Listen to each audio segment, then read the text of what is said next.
हाय दोस्तों, मैं हूं Kanishka, your mentor at class 24 study abroad.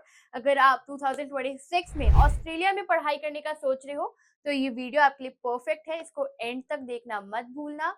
और अगर आप ये वीडियो देख रहे हो तो चैनल को सब्सक्राइब करना जरूर याद रखो। आज हम बात करेंगे ऑस्ट्रेलिया के नए स्टूडेंट वीजा प्रोसेसिंग रूल्स के बारे में।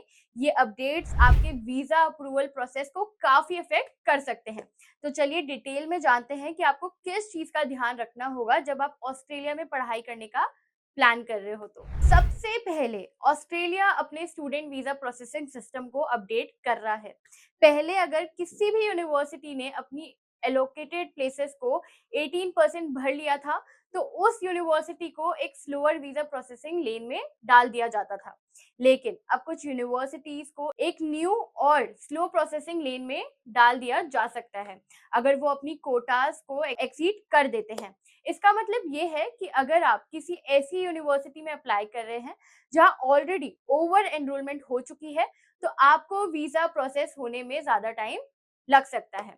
अब ये नई प्रोसेसिंग लेन उन यूनिवर्सिटीज के लिए है जो अपनी स्टूडेंट इनटेक कोटा से ज्यादा स्टूडेंट्स को एक्सेप्ट करते हैं। ये प्राइमरीली उन यूनिवर्सिटीज को अफेक्ट करेगा जो बहुत पॉपुलर हो चुकी है और उनका एडमिशन रेट बढ़ चुका है। तो मेरा आपसे यही एडवाइस है कि अर्ली अप्लाई करो जिससे कि आपके वीजा प्रोसेस में कोई भी रिजेक्शन के चांसेस नहीं रहे, कोई डिले के चांसेस नहीं रहे। तो यहाँ पे अर्ली अप्लाई करना बहुत इंपॉर्टेंट है। तो ये जो प्रोसेसिंग लेन का चेंज है वो डायरेक्ट लिंक रहता है यूनिवर्सिटीज के कोटास के साथ। ऑस्ट्रेलिया गवर्नमेंट ने हर यूनिवर्सिटी को एक स्पेसिफिक कोटा अलोकेट किया है।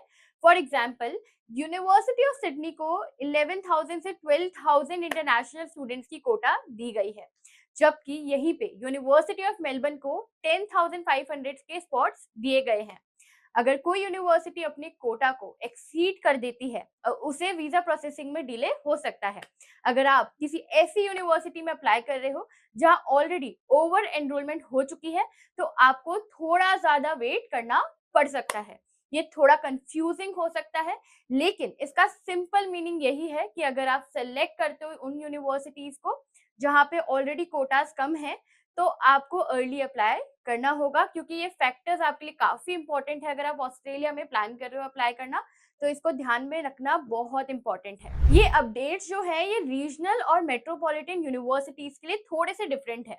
अब जैसे रीजनल यूनिवर्सिटीज को थोड़ा ज्यादा फ्लेक्सिबिलिटी और कोटा इंक्रीज मिला है। जैसे अगर मैं बात करूं फेडरेशन यूनिवर्सिटी की या न्यू कैसल यूनिवर्सिटी की, तो उनको अपने इंटरनेशनल स्टूडेंट्स कोटा में काफी सिग्निफिकेंट इंक्रीज मिला है। मतलब अगर आप रीजनल यूनिवर्सिटीज में अप्लाई करते हो तो आपको थोड़ा ज्यादा प्रेफरेंस मिल सकता है। अब रीजनल यूनिवर्सिटी को ज्यादा फंडिंग और सपोर्ट दिया जा रहा है और उनके स्टूडेंट्स को वीजा प्रोसेसिंग में थोड़ी इजी हैंडलिंग मिल सकती है। ऑन द अदर हैंड, अगर हम मेट्रोपॉलिटन यूनिवर्सिटीज की बात करें जैसे कि यूनिवर्सिटी ऑफ सिडनी, मोनाश यूनिवर्सिटी और यूनिवर्सिटी ऑफ मेलबर्न, तो यहाँ पे जो इनके कोटास है इनको भी इंक्रीज मिला है। लेकिन ये यूनिवर्सिटी ऑलरेडी बहुत पॉपुलर है और इनमें कंपटीशन भी काफी ज्यादा हाई है। अब अगर आप किसी मेट्रोपॉलिटन यूनिवर्सिटी में अप्लाई कर रहे हो तो थोड़ा सा वेटिंग टाइम आपका बढ़ सकता है। ये अपडेट्स स्पेशली इंडियन स्टूडेंट्स के लिए इंपॉर्टेंट है। अगर आप 2026 में ऑस्ट्रेलिया में पढ़ाई करने जा रहे हो तो आपको अपनी यूनिवर्सिटीज का जो कोटा है, उनका जो प्रोसेसिंग टाइम है, जो उनकी लेन्स उनको अलॉट हुई है, इसका ध्यान रखना बहुत इंपॉर्टेंट है। अगर आप टॉप यूनिवर्सिटी जैसे कि सिडनी में अप्लाई कर रहे हो या मेलबर्न में अप्लाई कर रहे हो तो आपको ये समझना होगा कि आपका वीजा प्रोसेस थोड़ा टाइम ले सकता है। लेकिन अगर आप रीजनल यूनिवर्सिटीज को टारगेट कर रहे हो जहां कोटास को ज्यादा इंक्रीज किया गया है तो आपको प्रोसेसिंग टाइम में थोड़ा इजी हैंडलिंग आपको मिल सकती है। ये आपके लिए अपॉर्चुनिटी भी हो सकती है क्योंकि जैसे कि रीजनल यूनिवर्सिटीज है उसमें लेस कंपटीशन रहेगा।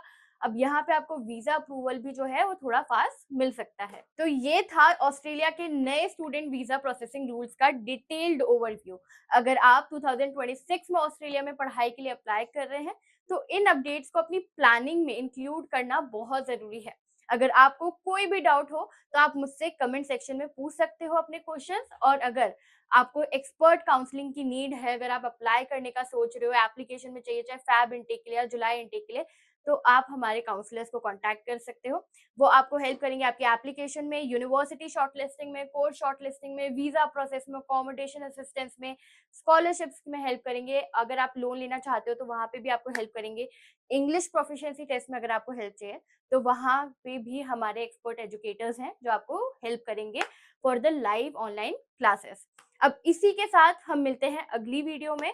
अगर आपको ये वीडियो अच्छा लगा तो चैनल को लाइक, शेयर, सब्सक्राइब करना बिल्कुल मत भूलना। Thank you so much.